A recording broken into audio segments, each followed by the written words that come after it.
This channel does not promote any violent, harmful, or illegal activities. All content provided by this channel is meant for an educational purpose only.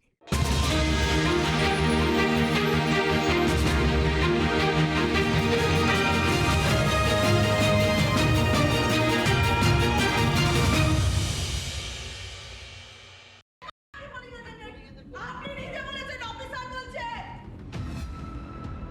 Polling agent है आपने बोला आप ये पोलिং agent है আমি আপনাকে পরিষ্কার বলে দিচ্ছি একদম দালালি করবেন না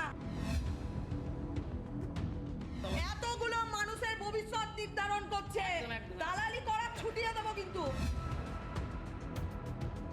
হ্যাঁ যে ভোটারটাকে বসিয়ে দিচ্ছেন পোলিং এজেন্ট তৃণমূলের ভোট করানোর জন্য হ্যাঁ তাহলে তোমাকে এখনই পুলিশ থেকে তুলে দিচ্ছি তুমি কিছু জানো না তোমার এজেন্টের কাজ ভোট দিতে এসে তোমাকে এজেন্টের কাছে বসিয়ে দিল আর তুমি বসে গেলা বাহ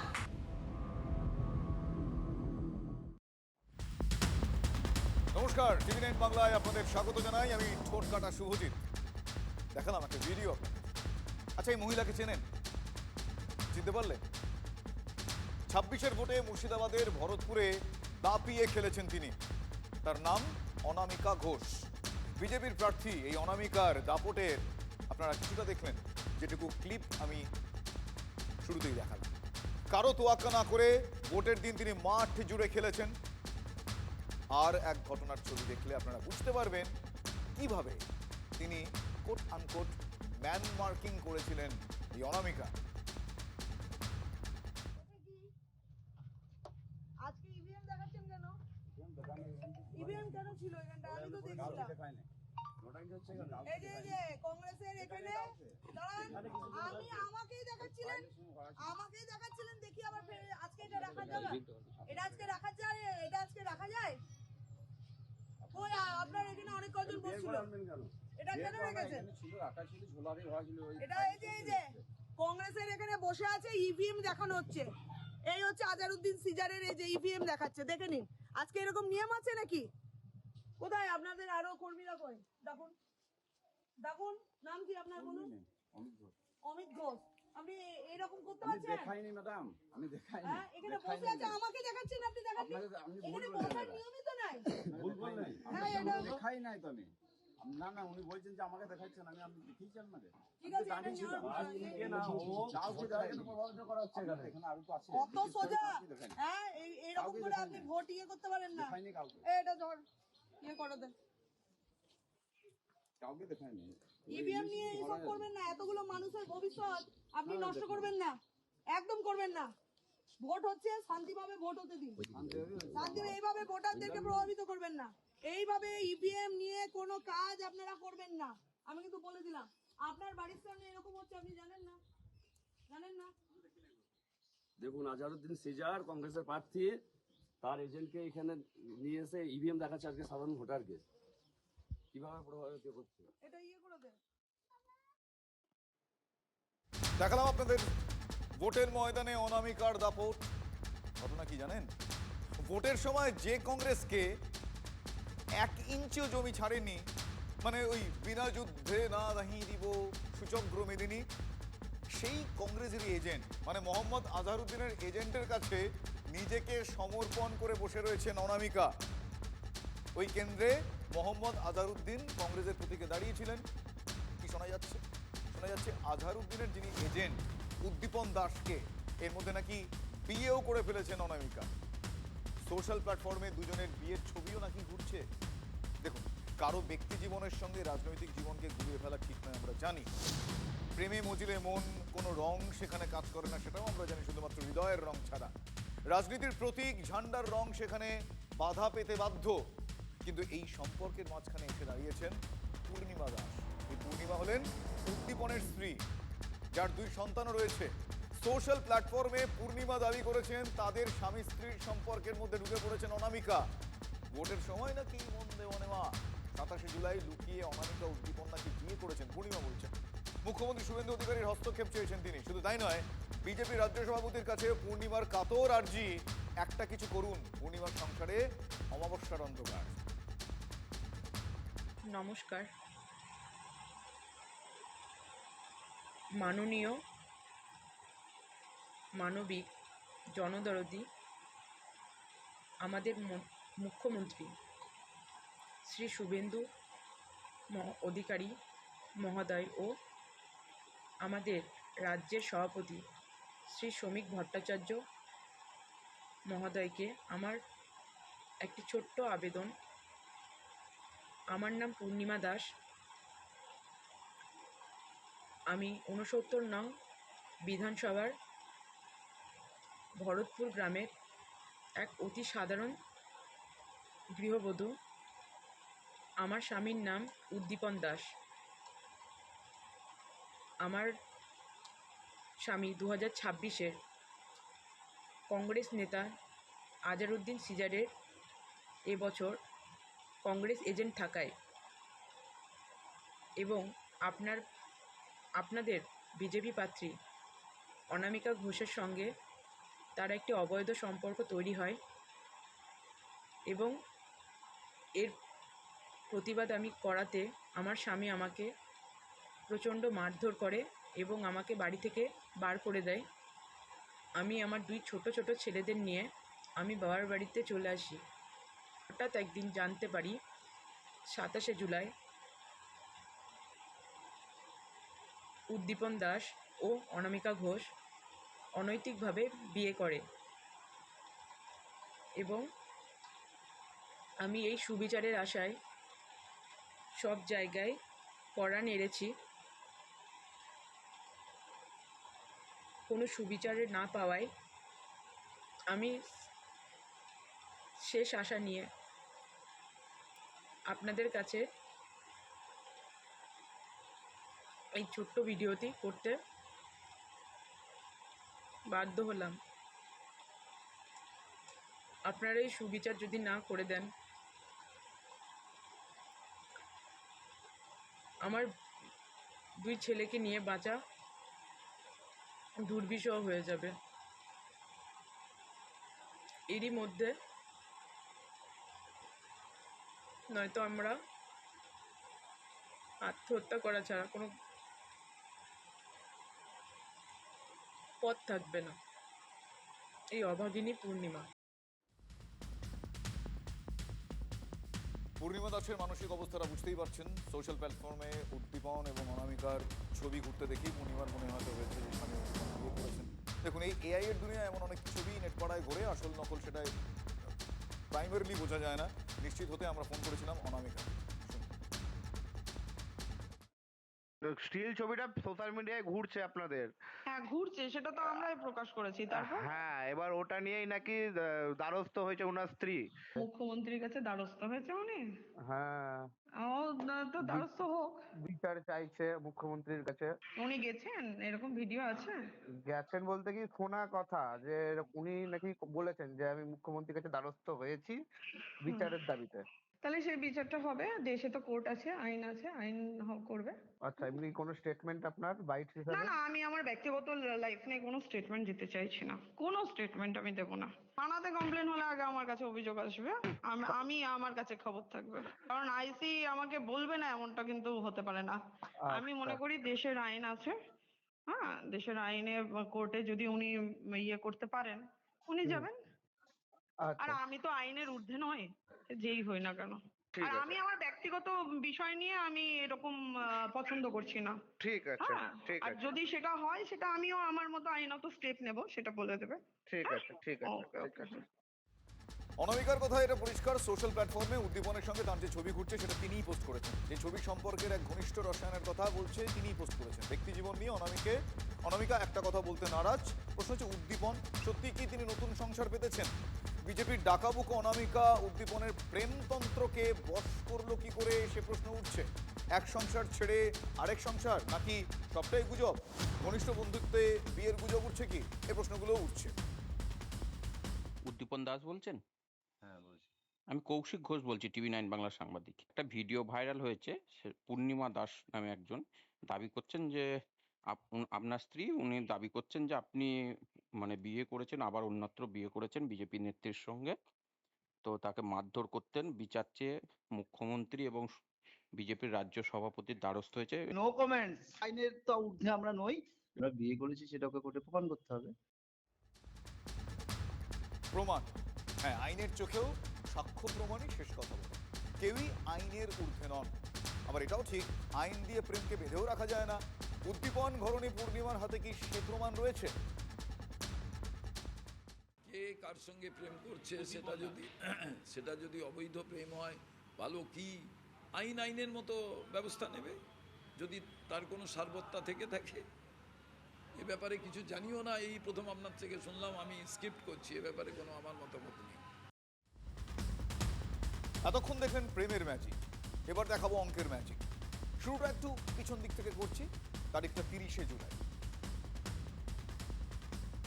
দুজন কি আপনাদের সঙ্গে আবার আসছেন? সে তো আমি জানি না।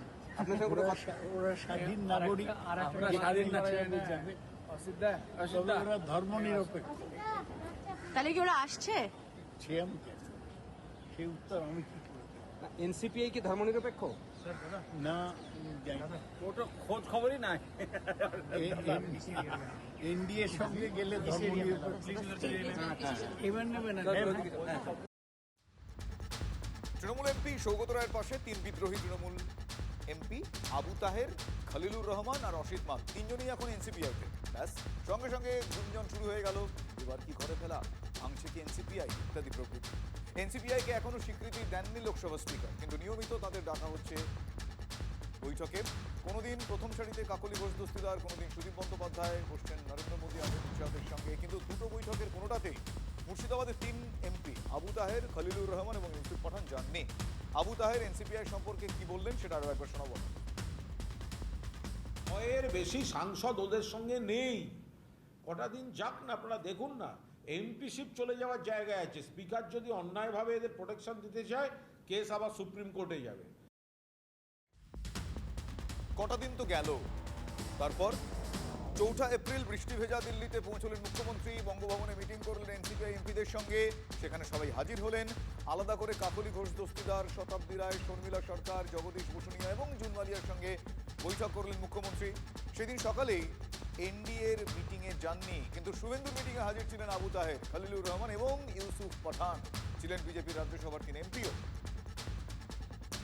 सांसद आज भी नहीं पहुंचे थे मंगल मिलन में। आपकी बैठक आज रहा था कि यूनाइटेड नहीं है एनसीपीआई, लेकिन आज सारे लोग आपकी बैठक में आप पता कर लीजिए, काउंट कर लीजिए ना। आप बताइए वो थोड़ा पिक्चर लोग उठाया ना, डालेगा, काउंट कर लेना, 1 2 3 4 5 कर। मैं बोला वो लोग बातचीत कर रहे हैं, वो नाखुश है बीजेपी के पॉलिटिक्स से, अभी भी नाखुश है।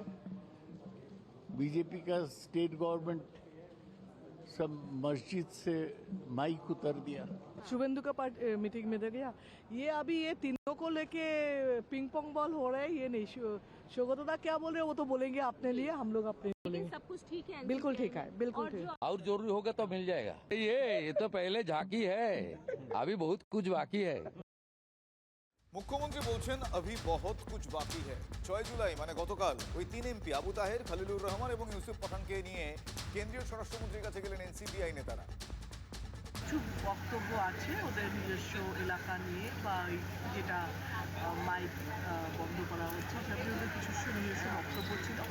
তো আমাকে আমাদের মূল বিষয় দুটো ছিল, যে আমাদের মসজিদের যে মাইক, সে মাইক নামিয়ে দেওয়া হচ্ছে। এতদিন একটা পরম্পরা চলছে, সুপ্রিম কোর্টের অর্ডার আছে, আমরা সেই গাইডলাইন মেনেই চলতে চাই। এসআইআর আমাদের বড় প্রবলেম।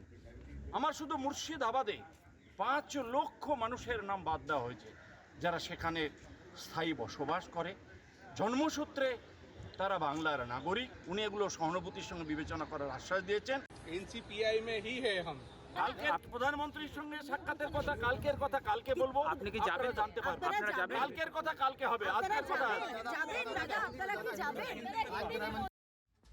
গতকাল কথা শুনে মনে হচ্ছিল প্রধানমন্ত্রীর বাড়ি যাওয়ায় কিছু যদি কিন্তু আছে, কিন্তু না। সকাল সকাল প্রাতরার স্বার্থে বাসে চেপে দল বেঁধে প্রধানমন্ত্রীর বাড়িতে পৌঁছে গেলেন আবু তাহের, খলিলুর রহমান, ইউসুফ পাঠান। এনডিএ এমপিদের প্রাতরা সেটে গেছিলেন প্রধানমন্ত্রী। হ্যাঁ, এনডিএ, যাদের বৈঠকে বারবার গড় হাজির থেকেছেন আবু তাহের, খলিলুর রহমান, ইউসুফ পাঠান, আজ গেলেন। এনডিএ একটা পরিবারের মতো আমাদের, এটা ক্রমশ শক্তিশালী হচ্ছে। আজকে তো এনডিএ সাংসদদেরই ডেকেছিলেন। এনডিএ না, আমরা এনসিপিআই, এনডিএর বিষয় তো নেই, এনসিপিআই সাংসদদেরকে ডেকেছিলেন, এনসিপিআই হয়ে আমরা গিয়েছিলাম। এগুলো লোক দেখানো নাটক করছে। বিজেপি কি চায় মন বুঝতে গেছিলাম। তাদের আমি একটাই কথা বলবো, ন্যাকা ষষ্ঠী। তারা তো এনডিএর অংশ, কিন্তু ওদের মধ্যে চূড়ান্ত কনফিউশন। ওরা ওদের অনেকে দু নৌকায় পা দিয়ে চলছে। আমাদের নামই এখন এনডিএতে তোলা হয়নি, আমরা ওদের মিটিংয়ে যাচ্ছি। এনসিপিআই এনডিএ শরিক, তারা দেখা করতেই পারে। এনডিএ পরিবারে আমরা সবাই কাজ করব। কে সমর্থন করছে কে করছেন এটা আমরা বলতে পারবো না, আমরা সমর্থন করছি না। তিনি আগে আমাকে একটা কথা বলেছিলেন, আজকেও বললেন যে আমি যতদিন প্রধানমন্ত্রী সেই সময়ের মধ্যে ব্রিটেনে 8 বার প্রধানমন্ত্রী বদলে গেছে। অর্থাৎ দেশের মানুষ স্টেবিলিটি চাই, এটা কি বোঝাতে গিয়ে এই প্রসঙ্গটা তুলে আনবে। কেন্দ্রে নরেন্দ্র মোদীর সরকার তো স্টেবলই, পড়ে যাওয়ার কোনো চান্স নেই। তবু 3 এমপিকে বাগে রাখতে এত তোড়জোড় কেন? লোকসভার আসন বাড়াতে ডিলিমিটেশন বিল পাশ করাতে চায় কেন্দ্র, সেজন্য সংবিধান সংশোধন করতে হবে। এখন 543 আসনের লোকসভায় 3টি আসন খালি। সংবিধান সংশোধনী বিল লোকসভায় পাশ করাতে মোট ভোটদানকারী এমপিদের 2/3 সমর্থন প্রয়োজন, আপনারা জানেন। অর্থাৎ সব এমপি ভোটাভুটিতে অংশ নিলে সরকার পক্ষকে 360 জনের সমর্থন পেতে হবে। 2/3 গরিষ্ঠতা না থাকায় 17 এপ্রিল ওই বিল পাস করাতে সরকার পারেনি। সে সময় উপস্থিত 528 জনের মধ্যে 352টি ভোট দরকার ছিল, কিন্তু সরকার পেয়েছিল 298টি ভোট। তৃণমূল থেকে বেরিয়ে এনসিপিআইতে যোগ দেওয়া 20 জন এবং উদ্ধব ঠাকরের উদ্ধব শিবসেনা এই যে 6 জন, সেই 6 জনকে নিয়ে এনডিএ শক্তি হচ্ছে 324, 324। শরদ এনসিপির 8 এমপি তারা সমর্থন করবেন বলে কানাঘুষো চলছে না, তাতেও সংখ্যাটা পৌঁছবে 332। ডিএমকের 22 জন সরকারের পক্ষে ভোট দিলে 354 পৌঁছবে এনডিএ। ছোট দলগুলো থেকে বাকি 6 ভোট জোগাড় করতে তখন অসুবিধা হওয়ার কথা নয়, অর্থাৎ মীমাংসা হবে ফটো ফিনিশে। এমনিতেই ডিএমকে এখনো ধোঁয়াটে পরিস্থিতির কথা বলছে, তারপর হাতে থাকা একজন এমপিও বিগড়ে গেলে মুশকিল। সেজন্যই হয়তো মুর্শিদাবাদের 3 এমপির এত পদও। আজকে আবার আবু তাহের গেছে ইয়ের কাছে, কংগ্রেসের গৌরব গোয়ের কাছে গিয়ে বলছে কংগ্রেসে আমাদের নিয়ে নিন। এরা না ঘরকা না ঘাটকা হয়ে গেছে। প্রধানমন্ত্রীর সঙ্গে খেতে ভালো লাগে, খুব ভালো, এনজয় করুক। 2 বছর 2.5 বছর তো অনেকের হয়েছে, দিল্লি ভালো করে দেখেনি, ঠিক এনজয় করুন। বিজেপিও ওদের নেবে না, দেখতে থাকুন না। অলরেডি তো সুপ্রিম কোর্টে আরেকটা অবজারভেশন দেখলেন, এরকম দেখবেন। দেব কি আপনাদের সঙ্গে যোগাযোগ করছে? আমি জানি না ভাই, কে কার সঙ্গে যোগাযোগ করছে ওসব আমি জানি না। ওর বিরুদ্ধেও ডিফেকশন পিটিশন ফাইল হচ্ছে, সুপ্রিম কোর্টে ফাইল হয়ে গেছে আজকে। এরা এই সমস্ত গ্রিডি লোকেরা, এই 20টা যাদের 20টা লোক নেই পাড়াতে, এই 20টা লোকের বাই ইলেকশন করে দেখিয়ে দেবো আমি। নাবালিকাদের আটকে রেখে জোর করে দেহ ব্যবসায় নামানোর অভিযোগ। সল্টলেক থেকে নারী পাচারের অভিযোগে গ্রেফতার সুজিত বসু ঘনিষ্ঠ 2 যুবক। সল্টলেকের সুকান্তনগরের গেস্ট হাউসে হানা দিয়ে কয়েকজন মহিলা এবং নাবালিকাকে উদ্ধার করল পুলিশ। দীর্ঘদিন ধরে সুজিত বসু ঘনিষ্ঠ সায়ন দে এবং অনির্বাণ তারা গেস্ট হাউসে মধুচক্র চালাতো বলে অভিযোগ। স্থানীয়দের দাবি, আগের সরকারের আমলে বিধাননগর দক্ষিণ থানায় বহুবার অভিযোগ জানানো হয়। তাদের অভিযোগ, সুজিত বসুর সঙ্গে ঘনিষ্ঠতার কারণে অভিযুক্তদের বিরুদ্ধে পুলিশ কোনো রকম ব্যবস্থা নেয়নি। সরকার বদলাতেই পুলিশের জালে এই 2 অভিযুক্ত। এখানে সায়ন দেকে গ্রেপ্তার করা হয়েছে। সায়ন দই এই মধুচক্র চালাতো এবং এখানে ম্যাক্সিমাম 2 নম্বরই কারবার হতো। আর ও সুজিত বোসের ডান হাত ছিল এবং আমাদের এখানকার যে প্রাক্তন কাউন্সিলর জয়দেব নস্কর তার একদম ডান হাত খাস লোক ছিল। তার মদতেই এইসব মধুচক্র চালাতো এবং এখানে অনেক প্রমোটারদের কাছ থেকে তোলাবাজি করতো এবং অনেকের কাছে টাকা নিয়ে ফ্ল্যাট দেয়নি, জমি দখল করা, তোলাবাজি করা ওর হচ্ছিল মেন কারবার। এনকাউন্টার নয়, বিচার সবসময় আইনি পথেই হওয়া উচিত। বারুইপুর কাণ্ডে এমনটাই মত জাতীয় মহিলা কমিশনের চেয়ারপারসনের। বাংলায় এসে বিজয়া রাহাতকর বলেন, বারুইপুরে নাবালিকাকে গণধর্ষণ খুনের ঘটনা অত্যন্ত ভয়ানক। একই সঙ্গে তার মত, পুলিশ দায়িত্বশীল বিচার ব্যবস্থার উপর বিশ্বাস রাখা জরুরি। controversy is broken out. The rapist has to be judged without trial. How do you look at this thing? वो जो घटना घटी थी वो बहुत भयंकर घटना थी और ऐसी घटना किसी भी लड़की के साथ नहीं होनी चाहिए। पर उसी के साथ साथ जो आप बता रहे हैं उसकी न्याय तो सभी को एक नियमित रूप से, व्यवस्थित रूप से ही मिलना चाहिए। इसमें क्या हुआ है मुझे पता नहीं है, पर मैं इतना बात जरूर कहूंगी कि पुलिस रिस्पॉन्सिबल है।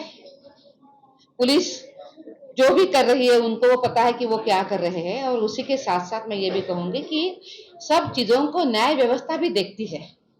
हमने उन न्याय व्यवस्था के ऊपर विश्वास रखने की जरूरत है।